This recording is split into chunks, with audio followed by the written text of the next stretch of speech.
Are you familiar with the philosophical concept of the straw man?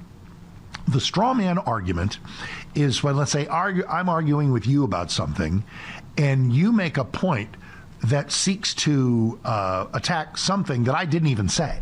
It's like, wait a minute, I didn't even say that. You're making a point against something else that I didn't even say. It's like you're debating a straw man that's standing over there rather than me. That's what the straw man metaphor is all about. Want to hear it in action? So here comes the man who wants to be your vice president, Minnesota Governor Tim Walz, supposed Kamala running mate Tim Walz. And unless you've been on Mars for a couple of weeks, he's been catching a lot of you-know-what for having fudged on some facts of his service.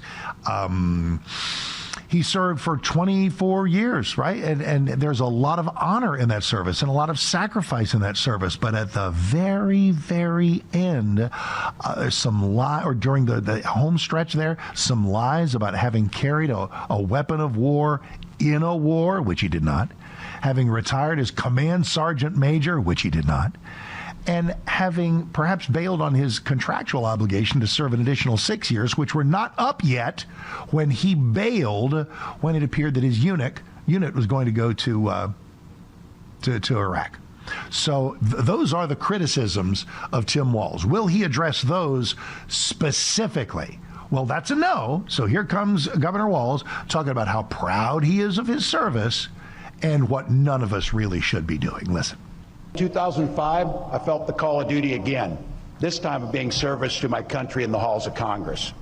My students inspired me to run for that office, and I was proud to make it to Washington. I was a member of the Veterans Affairs Committee and a champion of our men and women in uniform. I'm going to say it again as clearly as I can. I am damn proud of my service to this country.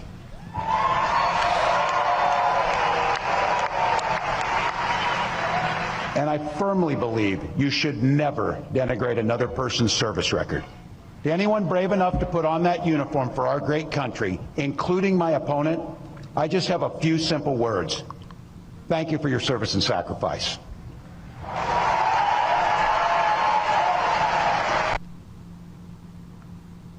Well, that's exactly what he should say to J.D. Vance. And that, by the way, is exactly what everybody says to Tim Walz, too. Thank you for your service and sacrifice during the periods where your service was untainted by the dishonor of lies. And we thank you for your sacrifice. We do have some thoughts about when you brought that sacrifice to an end. We do have some thoughts about bailing, even for, quote unquote, another type of service. Yeah, being in Congress, being in Iraq. Exactly the same thing. But the straw man came in when Governor Walz said, you know, I don't think anybody should denigrate anybody else's military service. That's the straw man. Nobody's doing that. No one is doing that. No one has a single negative thing to say about the length, breadth, and detail of what Governor Walz actually did in the National Guard for the better part of a quarter century. We all salute it.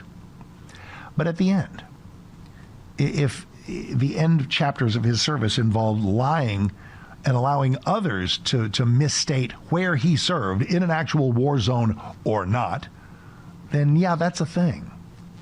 If he had documents and said many references to having retired as a command sergeant major, he didn't. He was conditionally, there's a conditional method by which you have that title affixed to you, that rank affixed to you, but you got to do some schooling, you got to finish some courses, got to do some training, and he never did it.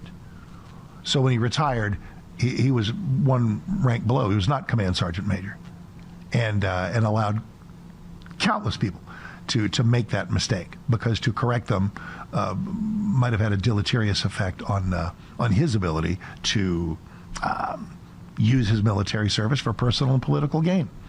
So that's what the straw man looks like and sounds like. For the full episode of the Dennis Prager Show, go to pragertopia.com, sign up, and become a full member.